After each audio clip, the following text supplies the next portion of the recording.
ભરૂચમાં નકલી પોલીસ બની એક્ટિવાની નંબર પ્લેટ મુદ્દે દમદાટીમાં હૃદય રોગના દર્દીના મોતમાં અસલી પોલીસે 4 સીઝરોની ધરપકડ કરી સાપરાધ માનવ વધનો ગુનો દાખલ કર્યો। ભરૂચના કોલેજ રોડ ઉપર પાટનગરમાં રહેતા 45 વર્ષીય ઉર્વેશ બિપિન મોદી 2 દિવસ પહેલા એક્ટિવા લઈ એસએનપીએસ સ્કૂલમાં ફરજ બજાવતા પત્ની તૃપ્તિબેનને લઈ ઘરે આવી રહ્યા હતા।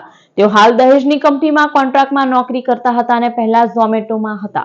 વર્ષ 2022માં સ્ટેન્ટ મુકાવ્યું હોય ફરી હૃદયની સમસ્યા ઊભી થતા રજા ઉપર હતા। પત્નીને સ્કૂલેથી લઈ પરત આવતા રહાળપોર નજીક પોલીસના સ્વાંગમાં આવેલા 4 તોડબાજોએ તેઓને અટકાવી એક્ટિવાની નંબર પ્લેટ ન હોય દમદાટી આપી હતી।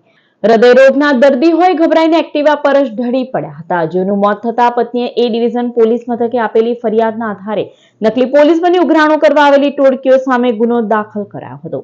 Bharuch A division PI R M. Vasava સહિત ટીમે 4 આરોપીઓની ધરપકડ કરી હતી।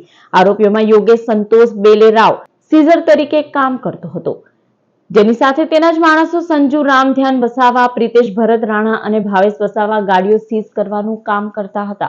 પોલીસે 4 આરોપીઓ સામે સાપરાધ માનવ વધ, તોડપાણી અને ગેરકાયદે અટકાવી દમદાટી આપવાનો ગુનો નોંધી આગળની કાર્યવાહી હાથ ધરી છે। ટોળકી મૃતકને 4 મહિનાથી પરેશાન કરી રહી હતી અને અગાઉ એક્ટિવાની લોન બાકી હોય જબરન 4,000નો તોડ પણ કરી ગઈ હતી।